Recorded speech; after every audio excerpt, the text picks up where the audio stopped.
Science Awards. We have one, I might mention that I listened to all of the papers in the senior division last night, and they were all outstanding. They were all outstanding. The judges had a very, very difficult time choosing the winners. Honorable mention goes to a student from Aztec High School. Title of the project is Monitoring the Disturbance of Soil Microsystems in Dominant Topsoil. Laura Lane.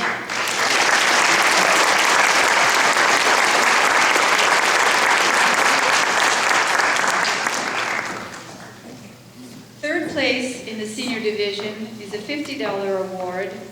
This goes to a student from Cibola High School.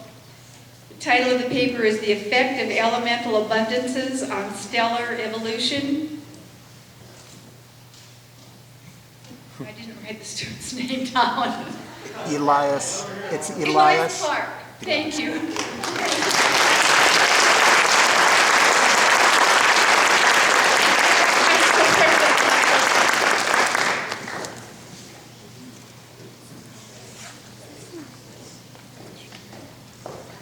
Second place award is a $100 award, and it goes to a student from Rio Rancho High School.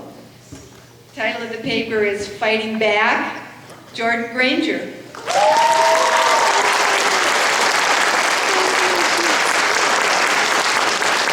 It's traditional that every year the first place winner in the senior division presents his or her paper to the awards assembly.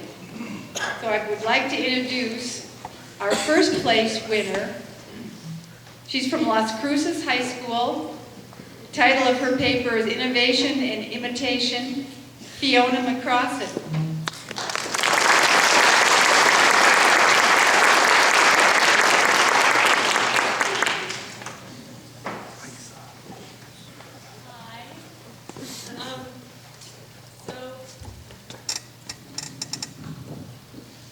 This is my paper, and I'm Fiona McCrossan, and this is Innovation and Imitation, Learning Processes of a Juvenile Siamang at the El Paso Zoo.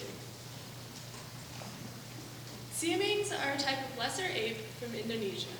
They diverged from great apes 14 to 18 million years ago. They live in small monogamous social groups, and unlike chimpanzees and gorillas, their brain size is kind of small. But also, unlike old world monkeys, their brain size is relatively large, so it's intermediate between the two. The question that I posed was, are Siamangs as intelligent as great apes? They don't make tools, but neither do bonobos or gorillas. They may not recognize themselves in a mirror. What hasn't been studied previously is whether they learn the same way as great apes. I divided primate learning processes into three groups. Innovation, which is the creation of new behavior and learning by the trial and error process, or imitation, which is mimicry or monkey see, monkey do, and social learning, which includes careful observation and copying, and active teaching, which is a sort of coaching behavior. According to Sue Parker, only great apes and humans learn through a combination of observation and teaching. But no one has studied this in lesser apes. I hypothesized that if Siamangs have an intelligence similar to that of great apes, they will exhibit signs of social learning. My subjects were the Siamangs at the El Paso Zoo. My materials were a Canon Rebel, a Sony HD camcorder, and a notebook and pen. I observed the monkeys on these days for a period of 4 years. The juvenile behavior that I expected to see if they exhibited social learning was careful observation of parental customary behavior, trying out the parental customary behavior, and requesting help from the parents. The adult behavior that I expected to see if the Siamangs exhibited social learning was doing the task with the juvenile, demonstrating the task to the juvenile, and disciplining or correcting in relation to task performance. Evidence for social learning by innovation was that the juvenile, evidence for learning by innovation was that the juvenile regularly explores the water. She dips her hand in it and will lick it after doing so. Evidence for learning by observation and imitation is the juvenile's copying of her mother's insect foraging behavior. The evidence that I found for advanced social learning through observation and direct teaching was a behavior that I didn't expect to see, latrine use. It's definitely not instinctive because it's never been documented in wild or captive Siamangs, and it's not taught by humans. I think that it may even just be exclusive to this pair.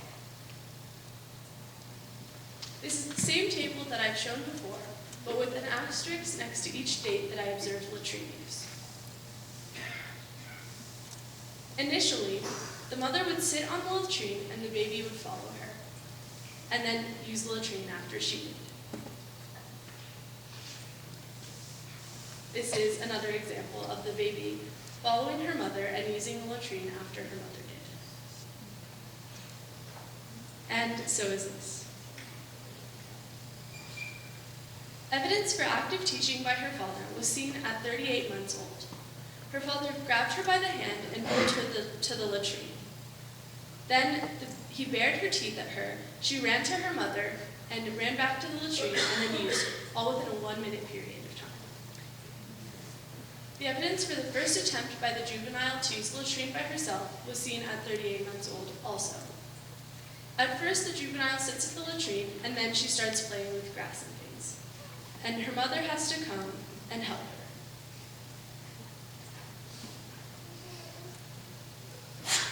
The first request for a parent to help her to use the latrine was also seen at 38 months old. She pulled on her father's throat sac, and he went to the latrine with her and assisted her in using it.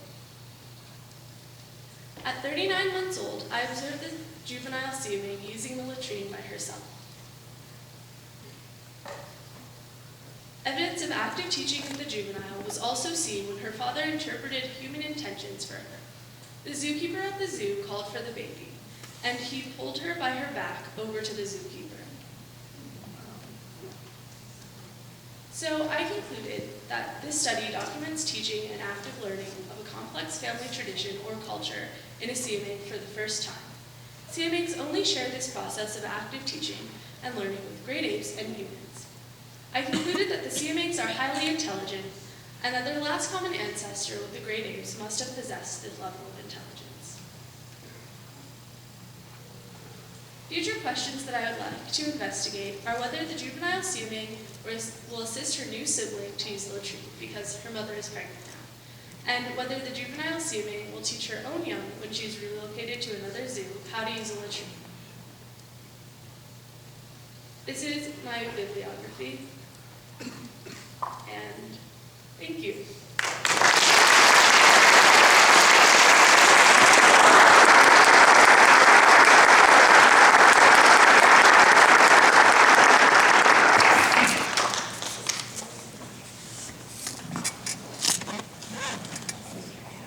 Great, thank you. Fiona? There you go. Okay, let's get on to the special awards. What do you think?